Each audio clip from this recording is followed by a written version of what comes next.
இன்னைக்கு நாம 2023 வருஷம் ரிலீஸ் ஆன தி ஐ அப்படின்ற ஒரு ஹாலிவுட் படத்தோட கதையை தான் பார்க்க போறோம். இந்த படத்தோட பொண்ணு என்னன்னா, தன்னோட கணவனோட சாவுல மர்மம் இருப்பதா நினைக்கிற நம்ம படத்தோட ஹீரோயின் அதை தீர்த்துக்கிறதுக்காக ஒரு கிராமத்துக்குள்ள வராங்க. வந்ததுக்கு அடுத்தது ஹீரோனுக்கு பல அப்நார்மலான விஷயங்கள் நடக்க ஆரம்பிக்குது. அதெல்லாம் தாண்டி அந்த மர்மத்தை கண்டுபிடிச்சாங்களா இல்லையா அப்படின்றதான் இந்த படத்தோட மீதி கதையே. இந்த படத்தோட முழு கதையும் கேட்கறதுக்கு முன்னாடி இது வரைக்குமே நம்ம சேனலை சப்ஸ்கிரைப் பண்ணாம பார்த்துட்டு இருக்கிறவங்க சப்ஸ்கிரைப் பண்ணி பக்கத்துல வர பெல் பட்டியும் சேர்த்து கிளிக் பண்ணிக்கிங்க. டெலிகிராம்ல ஃபாலோ பண்ணாதவங்க ஃபாலோ பண்ணிக்கிங்க. வாங்க இன்னைக்கான வீடியோக்குள்ள போயிடலாம். இந்த படத்தோட தொடக்கத்திலேயே ஹீரோ அப்புறம் ஹீரோயின் ரெண்டு பேரை தான் காட்டுறாங்க. ரெண்டு பேருமே புருஷன் பொண்டாட்டி தான். கல்யாணம் ஆயிடுச்சு. ஹீரோயின் வந்து பாத்தீங்கன்னா இந்தியாவை சேர்ந்த ஒரு பொண்ணு, ஹீரோ வந்து பிலிப்பைனை சேர்ந்த ஒரு பையன். ரெண்டு பேருமே லவ் பண்ணி தான் கல்யாணம் பண்ணிருக்காங்க. இப்போ இவங்க ரெண்டு பேருமே ஹனிமூனுக்காக ஒரு கப்பல்ல ரூம் மாதிரி எடுத்து போயிட்டு இருக்கும் போது ஹீரோயின் வந்து என்னத்தையோ ரொம்ப நேரமா தேடிட்டு இருக்காங்க. ஆமா, என்னத்தை தேடிட்டு இருக்க அப்படின்னு சொல்லி ஹீரோ கேக்குறப்ப இவங்க திருமணத்தன்னைக்கு போட்ட அந்த மோதிரம் காணாம போயிட்டான், அதான் நான் தேடிட்டு இருக்கேன் அப்படின்ற மாதிரி சொல்ல,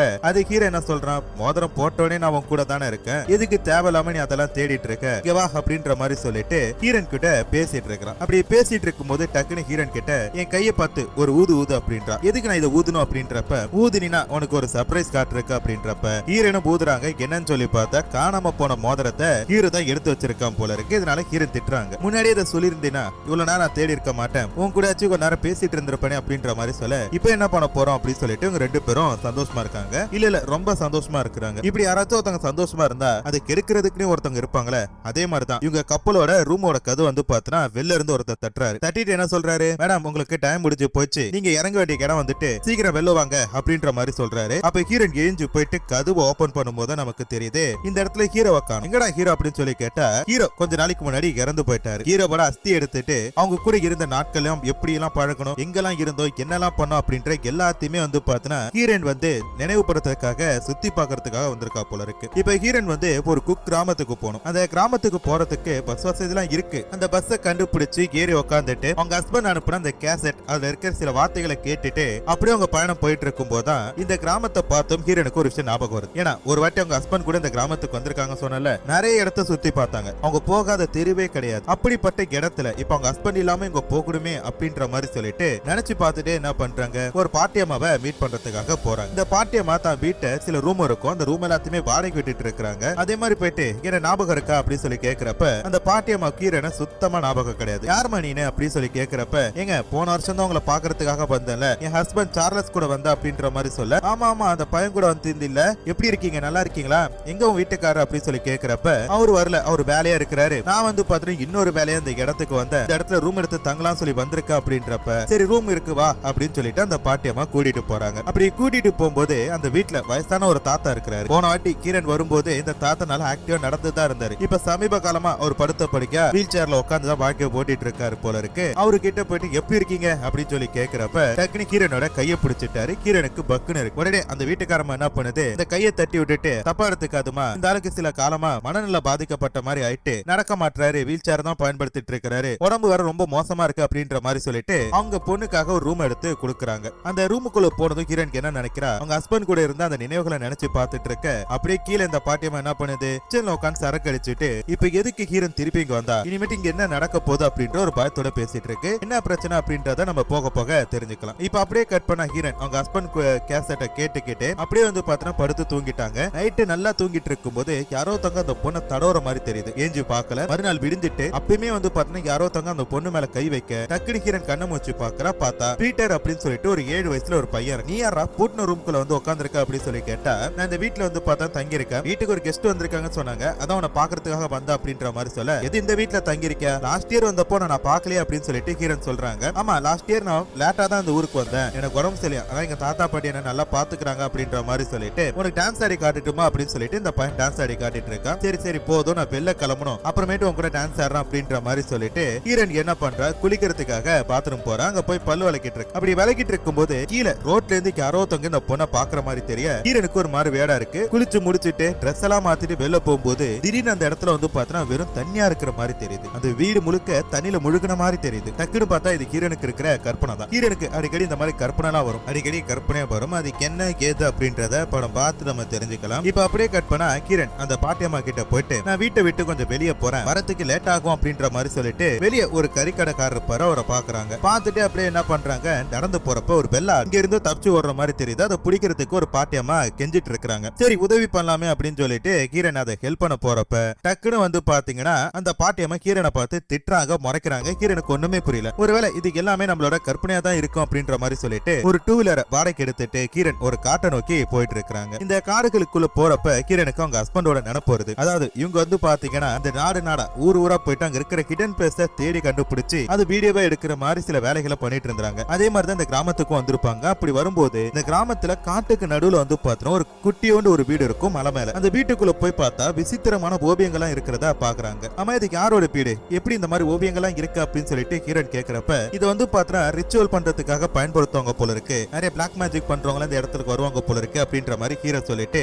அந்த வீட்டோட மேல உட்காந்துட்டு ஹீரன் கிட்ட பேசிட்டு இருக்கா. அப்படி பேசிட்டு இருக்கும் போது என்ன சொல்றானா, எனக்கு வந்து பாத்தீங்கன்னா மத்த எல்லா ஊர்களோட இந்த வீடு வந்து ஒரு ஸ்பெஷல் அப்படின்றா. ஏன் இந்த ஊர் உனக்கு ஸ்பெஷல் அப்படின்னு சொல்லி கேட்டா, எங்க அம்மா அப்பா இந்த ஊர்ல தான் பிறந்தாங்க அப்படின்ற மாதிரி சொல்ல, சரி அவங்கள பாக்குறதுக்காக நம்ம வந்திருக்கோமா அப்படின்னு சொல்லி கேட்டா கிடையாது, அவங்க அப்பா அம்மா இறந்து போயிட்டாங்க. ஹீரோட அப்பா அம்மா, ஹீரோட தாத்தா பாட்டி வந்து பாத்தீங்கன்னா இருக்காங்க அப்படின்ற மாதிரி சொல்ல, அவங்க யாருன்னு சொல்லி ஹீரன் கேட்கும் போது டக்குன்னு பிளாஷ்பேக் கட் ஆகுது. என்னன்னு சொல்லி பார்த்தா ஹீரன் ஒரு கருப்பு கலர் நைட்டி போட்டு ஒரு லேடியை பார்த்திருப்பாங்களே, அந்த வீட்டு மேல எல்லாம் உட்கார கூடாது, வெளியே பா, இது ரிச்சுவல் பண்ற வீடு, இந்த வீட்டுக்கெல்லாம் அனுமதி இல்லாம வரக்கூடாது, யாரு கேட்டு வந்தப்பா அப்படின்ற மாதிரி சொல்லிட்டு ஹீரனை கூட்டி கீழே போறாங்க. ஆமா நீ தானே எனக்கு அந்த ஆட்டுக்குட்டியை பிடிச்சு கொடுத்த, இன்னொரு சின்ன உதவி இருக்கு செய்ய முடியுமா அப்படின்னு சொல்லி கேட்க ஹீரனுக்கு என்னன்னு கேக்குறாங்க. டக்குன்னு பார்த்தா அந்த ஆட்டை பலி கொடுத்துட்டாங்க. ஹீரனுக்கு ஒண்ணுமே புரியல. இதான் அவங்க கேட்ட ஒரு உதவியா. இங்க இருக்கிற நிலைமையை வந்து பார்த்தா உனக்கு சொன்னா புரியாது, ஒரு மனிதனோட விதி அல்லது ஒரு விலங்கத்தோட விதி எப்ப வேணாலும் மாறும், எப்படி வேணாலும் மாறும், அது யாராலுமே மாற்ற முடியாது, விதி முடிஞ்சா முடிஞ்சதா அப்படின்ற மாதிரி சொல்றாங்க. கூடவே வந்து பாத்தீங்கன்னா நீ எதுக்காக இங்க வந்த அப்படின்னு தெரியும்ன்றாங்க. உன் கணவர் மர்மமான முறையில இறந்து போயிட்டாரு, அவர் சாவுக்கு நீதி கேட்டு வந்திருக்க, அவரை கொன்னவங்களை பழி வாங்கறதுக்காக வந்திருக்க, நான் நினைச்சேனா உன் கணவரை கூட உனக்கு திருப்பி தர முடியும் அப்படின்னு சொல்ல ஹீரன் என்ன பண்றா, இதுக்கு மேல இங்க இருக்க கூடாது சொல்லிட்டு பயந்துட்டு வேக வேகமா தன்னோட வீட்டுக்கு வந்து கைகளை கழுவிட்டு இருக்கா. வீட்டுக்கு திருப்பி வந்த ஹீரன் என்ன பண்றா, அவங்க ஹஸ்பண்டோட அந்த கேசட்டை கேட்கிறப்ப அதுல ஒரு பக்கத்தை மட்டும்தான் இவ்வளவு நாள் கேட்டுட்டு இருந்தா, இன்னொரு பக்கமும் ரெக்கார்ட் ஆயிருக்கு. அது என்னன்ட்டு திருப்பி போட்டு பார்க்கும்போது அவங்க கணவர் நம்ம 80 வருஷம் உயிரோட இருப்போம், அந்த 80 வருஷம் காதல் உனக்கு நான் செத்து கடத்ததான் புரியும், அதுதான் நீ அந்த வீடியோல கேப்ப அப்படின்ற மாதிரி சொல்லிருப்பாரு. இதை கேட்டமே ஹீரனுக்கு ஒரு டவுட் இந்த வீட்டு மேல, இந்த வீட்டுல இருக்கவங்க மேல டவுட் பட்டு உடனே என்ன பண்றா, அந்த தாத்தா பாட்டியோட பெட்ரூம் குள்ள போயிட்டு ஏதாச்சும் ஒரு விஷயம் கிடைக்குமான்னு சொல்லி தேடி பாக்குறப்ப ஹீரனுக்கு வந்து பார்த்தா நிறைய போட்டோஸ் கிடைக்குது. யாருன்னு சொல்லி பார்த்தா ஹீரோயினோட ஹஸ்பண்டோட போட்டோ. இதெல்லாம் எப்படி வந்துச்சு, எப்படி இங்க எடுத்துட்டு வந்தாங்க அப்படின்ட்டு எதுவுமே தெரியல. அப்படி இருக்கும்போது அந்த வயசான பாட்டியம்மா அந்த இடத்துக்கு வர, ஆமா எங்க ரூம்ல நீ என்ன பண்ணிட்டு இருக்க அப்படின்ட்டு கேள்வி கேட்கறாங்க. அது ஹீரன் சொல்றா, இல்லங்க கையில அடிபட்டுட்டு அதான் ஏதாச்சும் பேண்டேஜ் கிடைக்குமான்னு சொல்லிட்டு பாக்குறதுக்காக வந்தேன் அப்படின்ற மாதிரி சொல்லிட்டு உடனே அந்த இடத்தை விட்டு போயிட்டான். இப்படி இருக்கும்போது தான் திருப்பி நமக்கு ஒரு சின்ன பிளாஷ்பேக்க காட்டுறாங்க. அதாவது சொல்லி பாத்தீங்கன்னா ஹீரோ தன்னோட தாத்தா பாட்டி வீடு இங்கதான் இருக்கு அப்படின்ற மாதிரி சொல்லிருப்பான்ல, அவங்க வேற யாருமே கிடையாது, இப்ப ஹீரன் தங்கிட்டு இருக்காங்கல்ல அந்த தாத்தா பாட்டி தான் அவங்களோட ஹீரோட தாத்தா பாட்டி. அவன் வந்து பாத்தீங்கன்னா இந்த ஊர்ல ஒரு ஹோட்டல் வச்சு நடத்திருப்பாங்க. ஹீரோட அப்பா அம்மா வந்து பாத்தீங்கன்னா சின்ன பிள்ளையா இருக்கும் போது ஒரு பையனை லவ் பண்ணி வீட்டை விட்டு ஓடி போய் லண்டன்ல பாந்துட்டு இருப்பாங்க. அங்கதான் வந்து பாத்தீங்கன்னா ஹீரோ பிறந்தது வளர்ந்து எல்லாமே இருந்திருக்கும். அதுக்கு அடுத்தது அவங்க சாவறதுக்கு முன்னாடி உனக்கு ஒரு தாத்தா பாட்டி இருக்கிறதாகவும் அவங்களை போய் பாரு அப்படின்ற மாதிரி சொல்லியிருப்பாங்க. அதனாலதான் ஹீரோ கல்யாணம் பண்ண தான் பொண்டாட்டியை கூட்டிட்டு வந்து இந்த இடத்தை பார்த்திருக்கான். அப்படி பார்த்துட்டு அவங்க கிட்ட எதுவுமே பேசாம ஹீரோ கிளம்பி போகும்போதுதான் மர்மமான முறையில தண்ணியில இறந்து போயிருப்பான். அதனாலதான் ஹீரோனுக்கு வந்து பாத்தீங்கன்னா தண்ணியில முழுகிற மாதிரி கனவுகள் அடிக்கடி வருது. இதுக்கு என்னன்னு கண்டுபிடிக்கணும் அப்படின்ற மாதிரி சொல்லித்தான் ஹீரன் இந்த வீட்டுக்கு வந்திருக்காங்க. இதெல்லாம் நினைச்சு பார்த்துட்டு ஹீரன் அந்த ஹோட்டல்ல உட்கார்ந்து இருக்கும் போது அந்த இடத்துக்கு ஒரு பொண்ணு வராங்க. அவங்க பேர் வந்து பாத்தீங்கன்னா ஐரின். ஐரின் யாரு, பீட்டரோட அம்மா. பீட்டரோட அம்மா என்ன பண்றாங்க, ஹீரன் கிட்ட காப்பி கொடுத்துட்டு பேசிட்டு இருக்கும் போது ஐரினுக்கு பின்னாடி வந்து பாத்தீங்கன்னா கண்ணு மாதிரி ஒரு உருவத்தை ஹீரன் பாக்குறாங்க. இது என்னது செவுத்துல இருக்கு அப்படின்னு சொல்லி கேக்குறப்ப இதுதான் அவங்க வழிபட்டு இருக்கிற ஒரு கடவுளா. இந்த கடவுள் கிட்ட நீங்க என்ன கேட்டாலுமே கிடைக்கும், ஒரு நல்ல கடவுள் அப்படின்னு சொல்லிட்டோம், இறந்தவங்களை கூட உயிரோட கொண்டு வர முடியும், அப்படி உள்ள ஒரு சக்தி உள்ள கடவுள் என்று இந்த கிராமத்துல பேசிட்டு இருப்பாங்க அப்படின்ட்டு ஐரின் சொல்ல டக்குன்னு பீட்டர் என்ன பண்றான், ஆமா அந்த கடவுளால தான் இப்ப நானுமே உயிரோட இருக்கேன் அப்படின்றப்ப பீட்டரோட அம்மாவனை திட்டி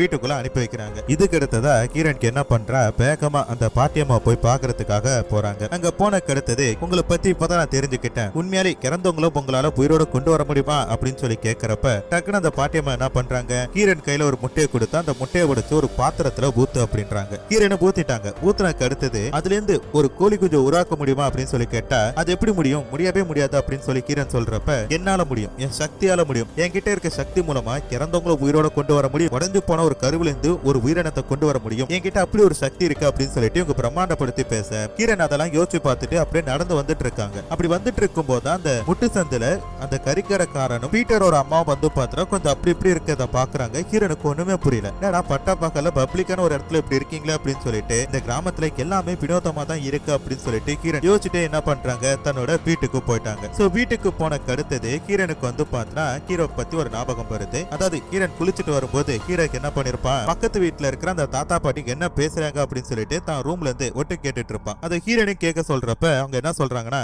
ஒரு புதுசா கல்யாணமான ஜோடியை கூட்டிட்டு வந்து ரூம்குள்ள விட்டோம், இதுக்கு என்னன்னா 24 மணி நேரமும் பெட்ரூம்குள்ள அப்படி என்னத்தான் பண்ணிட்டு இருக்கோம் அப்படின்ற மாதிரி இவங்க ரெண்டு பேரும் பேசிருப்பாங்க. அதை இவங்க ரெண்டு பேரும் கேட்டுட்டு அப்படியே வந்து பாத்தீங்கன்னா சம்பவம் பண்ண ஆரம்பிக்கிறாங்க. இப்படி இருக்கும்போது தான் ஹீரோனுக்கு அந்த கிராமத்துல வந்து திருவிழா நடக்குது அப்படின்ட்டு தெரியப்படுது. திருவிழால அன்னதானம் போடுவாங்க, சாப்பிட போலாம் அப்படின்னு சொல்லிட்டு ஹீரோனுக்கு என்ன பண்றாங்க, அங்க போகும்போது அங்க கறிக்கடைக்காரு உனக்கு சாப்பாடெல்லாம் தர முடியாதுமா, உள்ளூர் பொண்ணுங்களுக்கு மட்டும் தான் கொடுக்க சொல்லிருக்காங்க, நீ வெளியூர் பொண்ணு அப்படின்ற மாதிரி சொல்ல டக்குன்னு அந்த இடத்துக்கு பீட்டர் வந்து அக்கா எனக்கு தெரிஞ்சவங்க தான் கொடுங்க பிரச்சனை இல்ல அப்படின்னு சொல்லிட்டு சாப்பாட கொடுக்க வைக்கிறான். அப்புறம் அதுக்கு அடுத்தது அங்க இருக்கிற ஒரு சில பேர் என்ன பண்றாங்க, அங்க டான்ஸ் ஆடிட்டு இருக்கத பாக்குறாங்க. யாரு டான்ஸ் ஆடிட்டு இருக்கான்னு சொல்லி பார்த்தா பீட்டர் தான். அப்ப அங்க இருக்கிற ஒரு லேடி சொல்றாங்க, போன வருஷம் இந்த பையனுக்கு வந்து பாத்தீங்கன்னா பேச வராது, நடக்க முடியாது, ரொம்ப இறந்து போற சூழ்நிலையில கடந்தான், இப்ப பாரு எப்படி ஆட்டம் போடுறான் அப்படின்ற மாதிரி சொல்ல ஹீரோனுக்கு ஒண்ணுமே புரியல. என்னாச்சு அப்படின்னு சொல்லி கேட்கும்போது, ஆமாங்க போன மாசம் இந்த பையன் ஜூலை மாசம் தான் அந்த கிராமத்துக்கு உடம்பு முடியாம வந்தாங்க, ஆனா இப்ப பாருங்க எப்படி இருக்கான் அப்படின்னும் போது டக்குனு ஹீரோனுக்கு ஒரு விஷயம் ஞாபகம் வருது. போன வருஷம் ஜூலை மாசம் தான் இவங்க இந்த இடத்துக்கு வந்திருப்பாங்க, அந்த நாள்ல தான் வந்து பாத்தீங்கன்னா ஹீரோவும் இறந்து போயிருப்பாரு. ஒருவேளை இந்த பையனுக்காக ஏதாச்சும் பிளாக் மேஜிக் பண்ணிட்டாங்களோ அப்படின்னு சொல்லிட்டு வேகமா அந்த தாய் கிழவி பாக்குறதுக்காக ஹீரோன் போறாங்க. அங்க போன அடுத்தது எனக்காக ஒரு ஹெல்ப் பண்ணு, என் புருஷனோட அஸ்தி என்கிட்ட இருக்கு, அதை வச்சுட்டு என் புருஷன் எனக்கு திருப்பி தர முடியுமா அப்படின்னு சொல்லி கேட்டா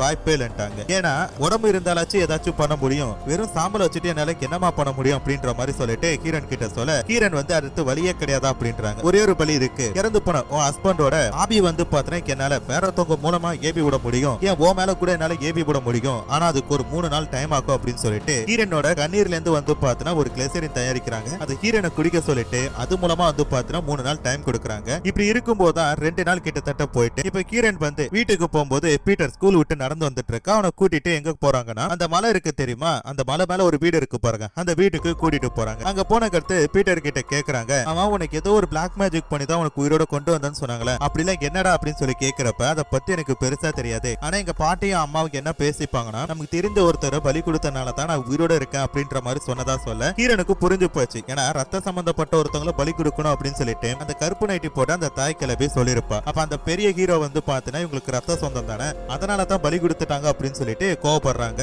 அதனால பீட்டர் மேல இருக்க கோபத்துல அவனோட டான்ஸ் ஆட சொல்ல அவனுமே வந்து பாத்தீங்கன்னா அந்த இடத்துல டான்ஸ் ஆடுறான். அப்படியே கால் தவறி கீழே போயிடுறான். இறந்துட்டானா அப்படின்னு சொல்லி பார்த்தா கிடையாது, ஹீரோன் காப்பாத்திட்டாங்க. வீட்டுக்குள்ள போன கடுத்தது பீட்டரோட அம்மா என்ன பண்றாங்க, அந்த பையனை பிடிச்சி செம்மையா திட்டிட்டு இருக்காங்க. அந்த பொண்ணுக்கு யாருனே தெரியல, முன்ன பின்ன சொன்னான்னு சொல்லி எங்கடா போய் விழுந்து வாரிட்டு வர அப்படின்ற மாதிரி சொல்லி திட்டிட்டு இருக்க. அடுத்து வந்து பாத்தீங்கன்னா ஹீரோன் தூங்கிட்டு இருக்காங்க. கண்ணை மூச்சு பார்க்கும்போது வீடு முழுக்க தண்ணியா இருக்கு. சரி பெரிய இமேஜினேஷன் தான் அப்படின்னு சொல்லி பார்த்தா கிடையாது, உண்மையிலே வீடு முழுக்க தண்ணி. டேப்பை திறந்து விட்டானுங்க போல இருக்கு. அவங்களோட ரெக்கார்டு ரேப் ரெக்கார்டு எல்லாமே வீணா போயிட்டு இதுக்கெல்லாம் காரணம் யாரு, அந்த ஃபேமிலி தான். உங்களுக்கு ஏதாச்சும் பண்ணுன்னு சொல்லிட்டு வேகமா கீழே போறாங்க. வந்து பார்த்தா அவங்க குடும்பத்தோட உட்காந்து ஹாப்பியா சாப்பிட்டு இருக்க அந்த பெரிய ஒரு போட்டு தள்ளணும்னு சொல்லிட்டு சாப்பாட்டுல விஷத்தை வச்சு அவர் கொடுக்குறாங்க. ஒருமே அந்த காப்பி குடிக்க போகும்போது ஹீரோனுக்கு வந்து பார்த்தீங்கன்னா இதெல்லாம் தப்பு, நம்ம வாழ்க்கை இப்படி போயிடுச்சு அப்படின்றக்காக ஒரு நல்லா இருக்க மனுஷனை போட்டு தள்ளணுமா அப்படின்னு சொல்லிட்டு அந்த காப்பி எடுத்து சிங்கில போட்டும் போது டக்குனு அந்த பாட்டியம்மா கேக்குறாங்க, அம்மா உனக்கு என்ன பிரச்சனை, ஏன் இந்த மாதிரி பண்ணிட்டு இருக்க அப்படின்னு போது ஹீரோன் கேக்குறாங்க, வேணும் தானே நீங்க பிளிப்ஸ் வந்து பலி கொடுத்தீங்க, பிளிப்ஸ் வந்து உங்க பேரண்ட்ஸ் சொல்லிட்டு உங்களுக்கு தெரியுமில்ல அப்படின்ற மாதிரி சொல்ல அப்பதான் வந்து பார்த்தீங்கன்னா நமக்கு என்ன ஆச்சு அப்படின்ட்டு முழுசா காட்டுறாங்க. அதாவது ஹீரோ வந்து பார்த்தீங்கன்னா அவங்க தாத்தா பாட்டியை பார்த்துட்டு திருப்பி இந்த கிராமத்துக்கு வர வேணாம் அப்படின்னு சொல்லிட்டு தன்னோட ஊருக்கு லண்டனுக்கு கிளம்பிட்டு இருக்காரு. அப்படி போகும்போது வந்து பார்த்தீங்கன்னா ஹீரோன் கேக்குறாங்க, எப்படி உங்க தாத்தா பாட்டியை பார்த்தா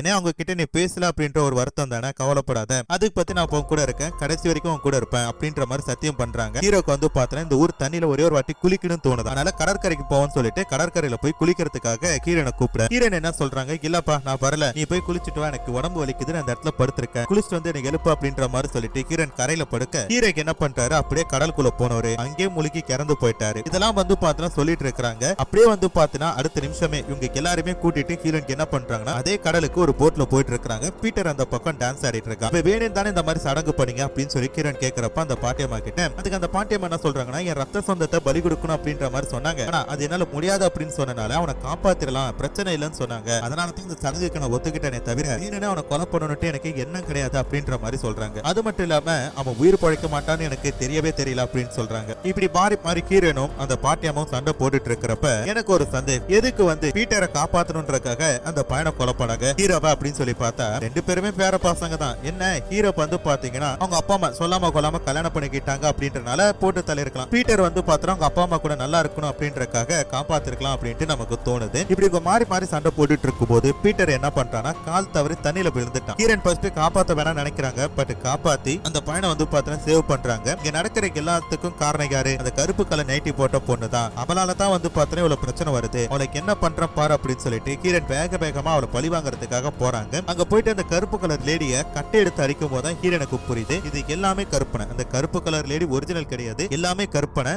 கொலை பண்றது, பிளாக் மேஜிக் பண்றது எல்லாமே கற்பனை அப்படின்ட்டு தெரிய வருது. அதனால வந்து பாத்தீங்கன்னா ஹீரோன் தன்னை தானே குத்திட்டு இப்ப படுத்த படுக்கையா இருக்காங்க. ஹீரோனை காப்பாத்தி பீட்டரும் அவங்க பாட்டியும் ஹாஸ்பிட்டல்ல பாத்துட்டு இருக்காங்க. என்ன ஏன் காப்பாத்துறீங்க? என் ஹஸ்பண்ட் போன இடத்துக்கு நான் போகணும் அப்படின்னு சொல்லிட்டு அவங்க கத்தும் போது அப்ப ஹீரோ வந்து ஹீரோன் கனவுலைக்கு என்ன சொல்றானா, நீ வந்து சாவக்கூடாது, நீ கடைசி வரைக்கும் உயிரோட இருக்கணும், நீ சந்தோஷமா இருக்கிறத நான் பார்க்கணும், அப்பதான் எனக்கு ஆத்மா சாந்தி அடையும் அப்படின்ற மாதிரி சொல்லிட்டு பீட்டரை தான் பையனை ஹீரோன் ஏத்துட்டு என்ன பண்றாங்கன்னா அந்த இடத்தை விட்டுட்டு அந்த மலை மேல இருக்க அந்த வீட்டுக்கு போறாங்க. அங்க போனதுக்கு அடுத்தது ஹீரோட அஸ்தியை கொட்டுறாங்க. அப்பதான் ஹீரோட ஆத்மா சாந்தி அடையும் அப்படின்ற மாதிரி சொல்லி இந்த படத்தோட கதையை இங்க முடிச்சிட்டாங்க. கண்டிப்பா உங்களுக்கு இந்த படத்தோட கதை பிடிச்சிருக்கும்னு சொல்லி நினைக்கிறேன். அப்படி பிடிச்சிருந்தா மறக்காம இந்த வீடியோக்கு ஒரு லைக் கொடுத்துட்டு அப்படியே சேனல் சப்ஸ்கிரைப் பண்ணி பக்கத்துல வர பெல் பட்டியும் சேர்த்து கிளிக் பண்ணிக்கங்க. மீண்டும் ஒரு சூப்பரான ஒரு வீடியோல பார்க்கறேன். அது வரைக்கும் டாடா பை பை.